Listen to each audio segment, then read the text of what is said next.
మనం చికెన్ దమ్ బిర్యానీ ఎలా చేద్దామో ఒకసారి చూద్దాం. మొన్న ఈ మధ్య ఒక రెస్టారెంట్ నుండి బిర్యానీ ఆర్డర్ పెట్టుకున్నాను. అసలు ఎంత బాగుందంటే చాలా చాలా బాగుంది. అది ఒకసారి ఇంట్లో ట్రై చేస్తే ఎలా ఉంటుంది అనిపించింది.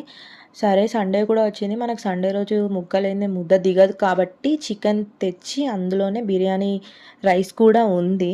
సో దానివల్ల ఇవాళ బిర్యానీ చేయడానికి కుదిరిందనమాట. సో దీనికోసం నేనేం చేశానంటే బిర్యానీ ఆల్రెడీ కడిగి వేసి పెట్టుకున్నాను. సో మా ఇంట్లో వాళ్ళకి కూడా ఈ బిర్యానీ చాలా చాలా నచ్చింది. ఒకవేళ మీకు కూడా చేయాలనిపిస్తే మీరు కూడా చేసుకోండి.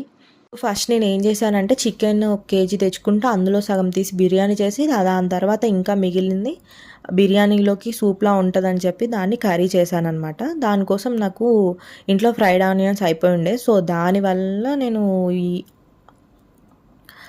ఉల్లిగడ్డలను కట్ చేసుకొని వాటిని రోస్ట్ చేసుకున్నాను. బాగా సాల్ట్ వేసి రోస్ట్ చేసుకుంటే తొందరగా వాటిని రోస్ట్ అయిపోతాయి అని చెప్పేసి నేను రోస్ట్ చేసుకున్నాను. ఆ తర్వాత చికెన్లోకి వెళ్ళిపోదాం. మనం ఫస్ట్ నేను ఏమంటే పెరిగేసుకున్నాను. 2 స్పూన్స్ పెరిగేసుకున్నాను. దాని తర్వాత సాల్ట్ వేసుకున్నాను. దాని తర్వాత కొంచెం మనకు తగినంత కారము ఇందులోనే కలిపేసుకోవాలి. బిర్యానీకి అనమాట ఇది ఫస్ట్. సో దీంట్లోనే ఉప్పు వేసుకున్నాను. ఉప్పు వేసుకొని కారం వేసుకొని ధనియాల పొడి ఇంకా మా చికెన్ మసాలా ఇంట్లో తయారు చేసింది వేసేసుకొని కొత్తిమీర పుదీనా అల్లం వెల్లుల్లి పేస్ట్ వేసుకొని బాగా కలిపేసుకున్నాను. దాంట్లో కూడా ఇందులో నిమ్మకాయ వేసుకుంటే ఇంకా ఇంకా టేస్ట్ చాలా టెండర్ ఉంటుంది. ఈ చికెన్ పీసెస్ కూడా మనకి బాగా వస్తాయి అన్నమాట. మనం ఫస్ట్ రోస్ట్ చేసుకున్నాం కదా, ఆ ఉల్లిగడ్డలను కూడా వేసి మంచిగా కలిపేసుకున్నాను. మనం చేత్తో కలిపితే ఏంటంటే ఇంక కొంచెం టేస్ట్ వాటికి యాడ్ అవుతుంది అనమాట. దాంట్లో లాస్ట్లో కొంచెం నూనె వేసుకొని దాన్ని మంచిగా చేసుకొని పక్కన పెట్టుకోవాలి. మనం ఎంత కలుపుకుంటే అంత టేస్ట్ బాగుంటుంది. ఫస్ట్ ఆఫ్ ఆల్ మనం బిర్యానీ రైస్ వండేసుకుందాం. దానికోసం నేను నెయ్యి తీసుకున్నాను. నెయ్యితో చేస్తే ఇంకా ఈ బిర్యానీ అనేది ఇంకా టేస్ట్ చాలా బాగుంటుంది. మనం బిర్యానీలకు కావాల్సిన మసాలా అవన్నీ వేసేసుకున్నాను ఫస్టే. వాటిని కొంచెం రోస్ట్ అవ్వనివ్వాలి. కొంచెం అలా అయితే బాగుంటుంది. ఇంకా కొంచెం పుదీనా కూడా వేసాను అనమాట ఫ్లేవర్ కోసం. దాని తర్వాత మనకి నేను 2 కప్స్ 3 కప్స్ 2 కప్స్కి దాని తగినన్ని వాటర్ పోసుకున్నాను. ఎందుకంటే ఇందులో మొత్తం రైస్ కాదు.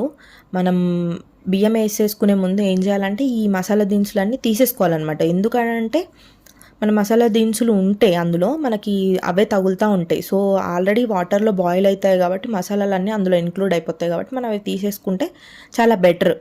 మనం ఇందులో వేసుకున్నా కూడా మనకి పంటికి తగలకుండా ఉంటాయి అన్నమాట. అవి ఫ్లేవర్ ఎలా ఉంటుంది కాబట్టి మనం రైస్ 80% ఉడికిన తర్వాత ఏం చేయాలంటే ఈ కర్రీ మీద మనం రైస్ వేసేసుకొని పుదీనా కూడా వేసేసుకున్న తర్వాత కొత్తిమీర వేసేసుకొని మనం కొన్ని ఫ్రైడ్ ఆనియన్స్ తీసి కూడా వేసుకోవాలి. ఎందుకంటే ఇవి దానికి ఫ్లేవర్ ఇంకా యాడ్ అవుతాయి. మనం రెస్టారెంట్ స్టైల్లో కావాలి అని అనుకుంటే ఇలా చేసుకోవాలి కంపల్సరీ.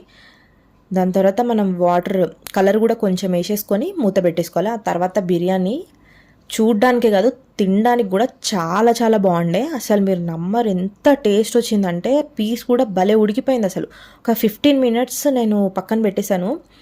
ఎంత బాగుండే అంటే అసలుకి నిజంగా ఆ రోజు అక్కడ ఫేమస్ బిర్యానీ దగ్గర నుండి నేను ఆర్డర్ చేసుకున్నా, తిన్నా. ఆ పిక్ కూడా ఉంటే ఒకవేళ లేదనుకుంటా. బట్ ఎంత బాగుందంటే నిజంగా మా ఇంట్లో వాళ్ళందరికీ నచ్చింది. తప్పకుండా మీరు ట్రై చేయండి. ఒక్కసారి ఇలా ట్రై చేయండి.